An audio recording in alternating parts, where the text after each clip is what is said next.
got a lot of solid benefits for $300,000. Right.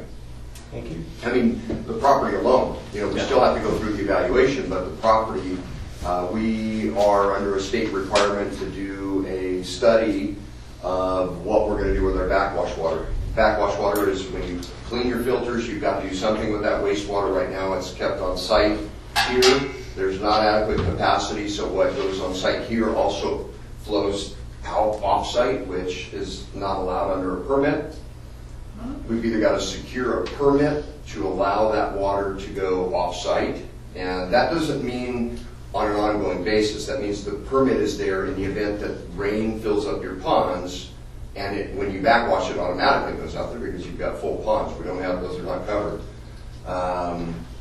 So we've either got to get a discharge permit, which costs tens of thousands of dollars every year for compliance, or we've got to have a place to store that so that it doesn't go off of our property.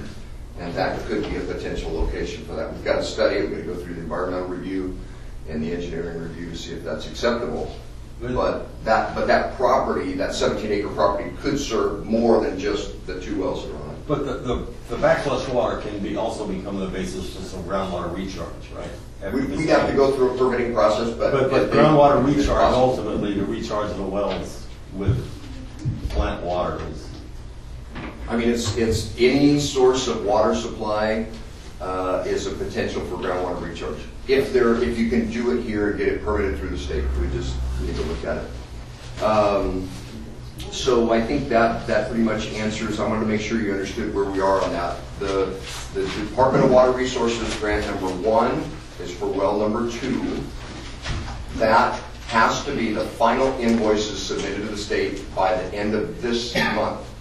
The only remaining item there is the fence and the SCADA, and both of those will be installed. Well, the SCADA is actually through a different grant. So the fence is the only thing that's on that DWR number 1. That will be done before the end of the month. That grant will be closed out. The other items, the other wells that are state funded have to be completed by June 30th.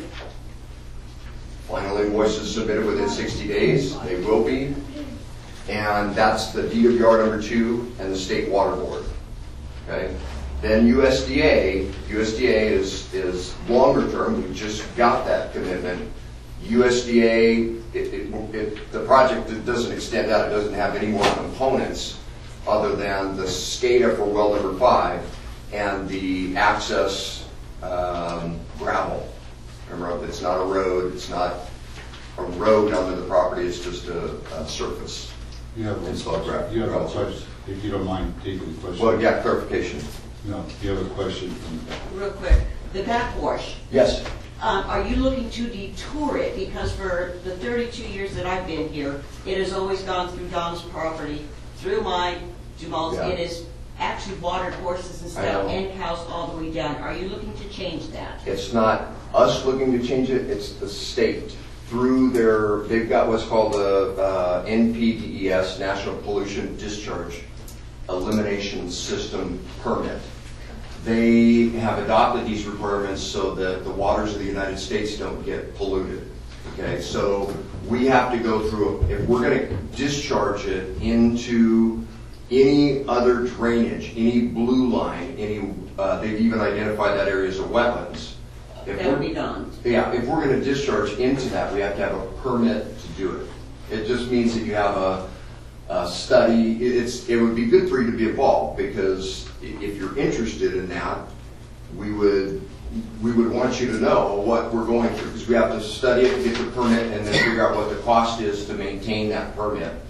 Versus, because you got to do sampling and testing ongoing and reporting. The other option is for it to go onto our property, either here, maybe into the old raw water pond, or onto the 17 acres that we purchased.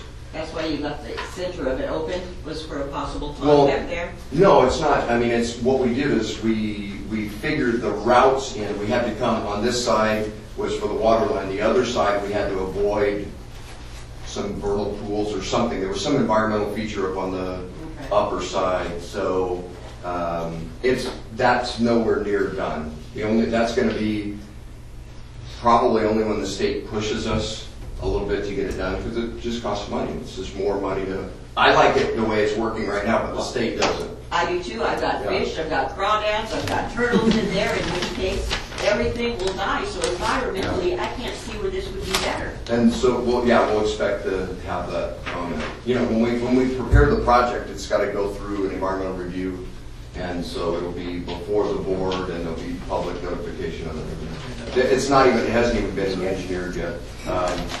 And you said the permit costs thousands of dollars?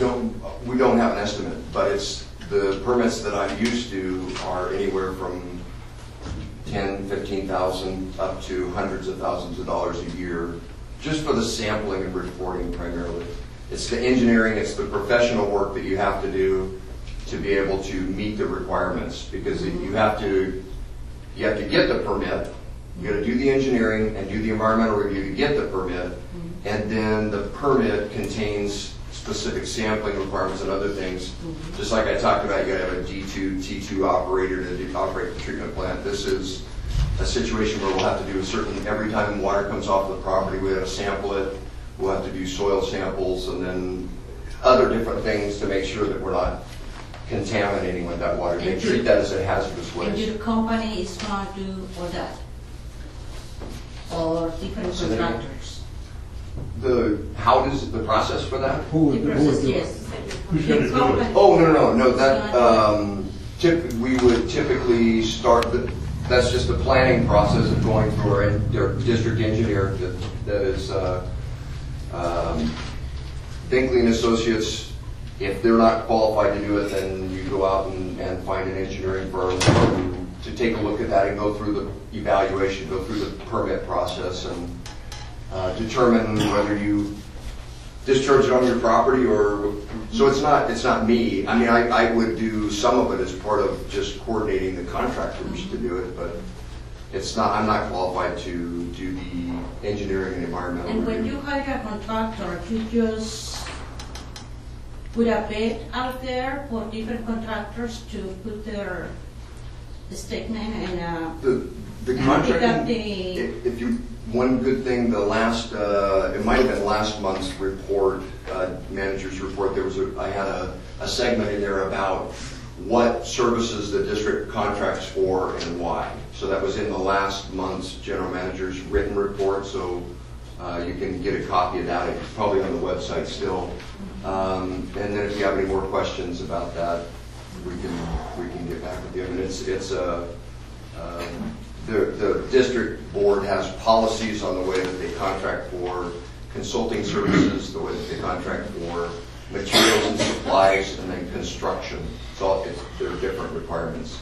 yes, but if different contractors fill those requirements, they can put a bid on the job, and depending on the board of directors can be higher, whatever is better for the community.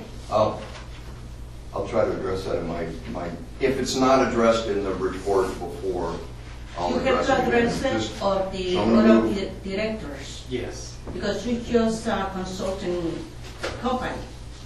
But the board of directors have the right to hire a contractor, whatever is better for community. Right. Yeah, they can, the consulting services and professional services are done by typically a request for proposals. Yeah, or but you direct just con- consult them, but they take the decision. They make the decision. Correct. They use the professionals to inform the decision. So I covered the grant reimbursements again. While we're on we've that got- and everybody else was talking, can I ask a question? I- It's greatly tied We're up. going to get through this. I know, I understand. Please It has- come up quickly, Wes. Yep, it'll be very quick. I just got a real simple question. You're going to request some money from the state for well number 2. And my only No, well question, number 2 is completed. no, I said money from the state for well number 2. Reimbursement for Right, expenses. right. And my only question is that, are you asking the state for $392,760 minus $10,000? Or are you asking the state for $475,000, which you're telling USDA is the number? Those are your numbers, not mine. No, I understand, but you're looking at numbers that you've generated by No, looking at. I've copied these off your reports. I know, except that that's not in this report for this discussion before. No, the board. my question is simple. Are you asking for $392,000 or are you asking for $475,000? We're asking for whatever the remainder of the project cost is, that the invoices, total. Well, you That's should know- one thing that off the top of my head, that's not an agenda item, and that is not something that I have prepared, and I don't just throw numbers out. And I also can tell you that the information that's being presented and thrown around to the